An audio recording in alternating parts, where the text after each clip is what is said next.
দেখো 13-র অঙ্কটা কি বলছে,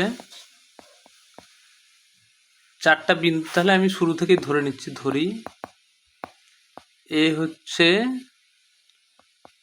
2, -2, বি বিন্দু হচ্ছে 8, 4, সি বিন্দু হচ্ছে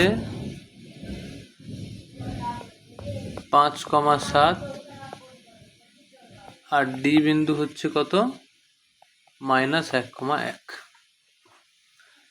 তাহলে আয়তক্ষেত্রের শীর্ষবিন্দু দেখাতে বলেছে, তাই তো? তাহলে আমরা কি বের করব?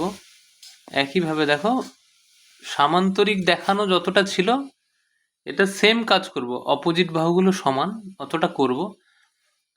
আয়তক্ষেত্রের ক্ষেত্রে কি হয় না, কর্ণদ্বয়ের দৈর্ঘ্য সমান হয়। সামান্তরিকের ক্ষেত্রে মানে নর্মাল সামান্তরিকের ক্ষেত্রে যেটা আয়তক্ষেত্র নয় তার ক্ষেত্রে হয় না, সামান্তরিকের যেটা আয়তক্ষেত্র হয় তার ক্ষেত্রে হয়। তাহলে আমরা আগে অপোজিট বাহুগুলো সমান তো দেখাই।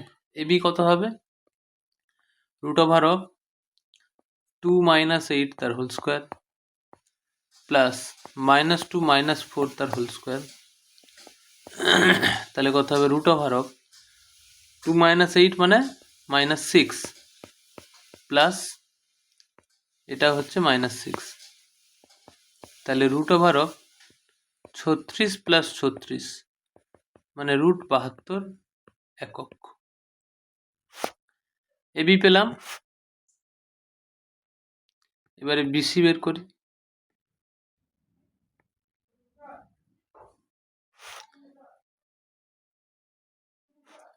বিসি কত হচ্ছে, √8 - 5 তার হোল স্কোয়ার প্লাস 4 - 7 তার হোল স্কোয়ার,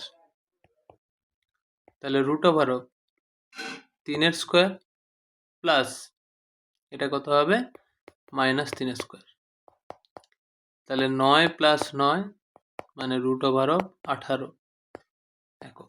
এটাকে আরো ভাঙা যায় কিন্তু আমি ভাঙছি না। এবি হলো, বিসি হলো, এবারে কি বের করব, সিডি। সিডি কত হবে, √, এটা কিন্তু 5 -1 মানে 5 + 1 হয়ে যাবে, প্লাস 7 - 1, তাহলে দেখো √6² + 6² মানে √36 + 36 মানে √72 একক সিডি। আচ্ছা, আর এডি যদি আমরা বের করি, √2 -1 মানে 2 + 1 তার হোল স্কোয়ার প্লাস -2 - 1 এর হোল স্কোয়ার, তাহলে √3² প্লাস -3 হোল স্কোয়ার, তাহলে √9 + 9 মানে √18 একক। তাহলে দেখো, যদি আমরা ছবিটা ড্র করতাম এ বি সি ডি, তাহলে দেখো এ বি সি ডি, দেখো এ বির মানটার সঙ্গে আমরা যেটা দেখতে পাচ্ছি, এ বির মান তার সঙ্গে সিডির মান দেখো সমান, ওকে। আর দেখো এডির সঙ্গে বিসির মান সমান, তাই তো?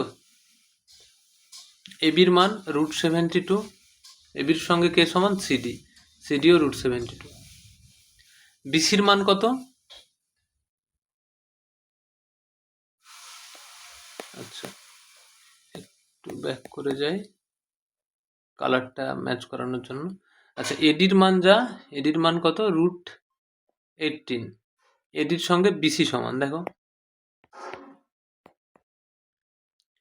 আর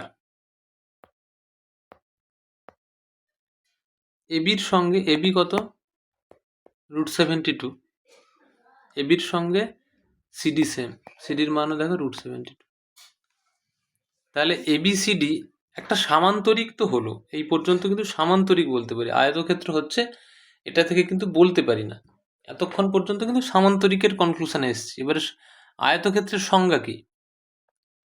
আয়তক্ষেত্র কাকে বলে? আয়তক্ষেত্রের সংজ্ঞা অ্যাকচুয়ালি এরকমও বলতে পারি, যে আয়তক্ষেত্রে যে সামান্তরিকের একটি কোণ 90 ডিগ্রি তাকে আয়তক্ষেত্র বলে। কিন্তু এই ক্ষেত্রে আমরা যেটা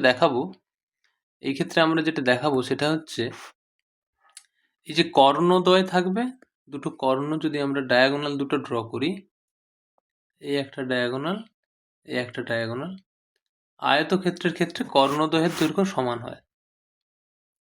আয়তক্ষেত্রের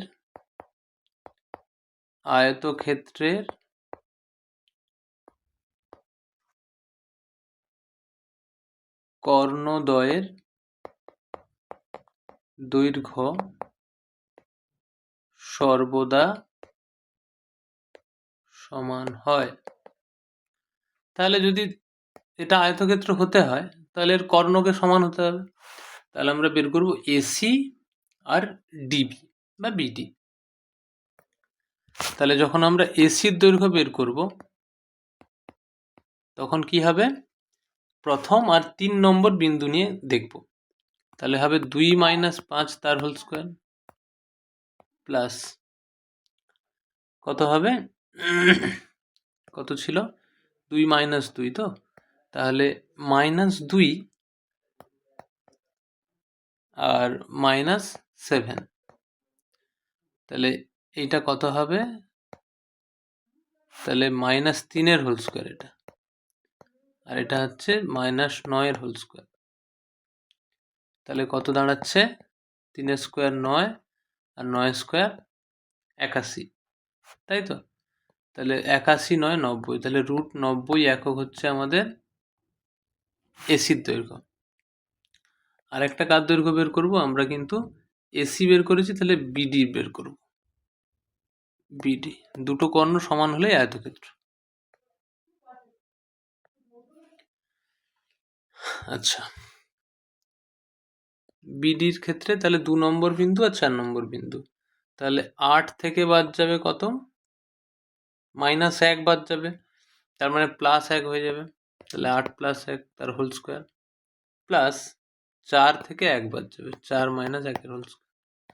তাহলে বুঝতেই পারছো এটাও 9 স্কোয়ার প্লাস 3 স্কোয়ার, মানে √81 + 9, তাহলে √90 একক। তাহলে অতএব এবিসিডি চতুর্ভুজটির বিপরীত বাহুদ্বয় পরস্পর সমান এবং ইহার কর্ণদ্বয় সমান। সুতরাং এবিসিডি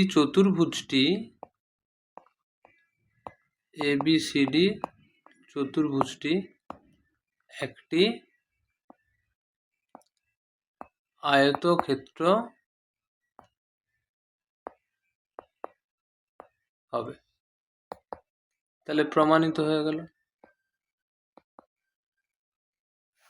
ক্লিয়ার? ওকে।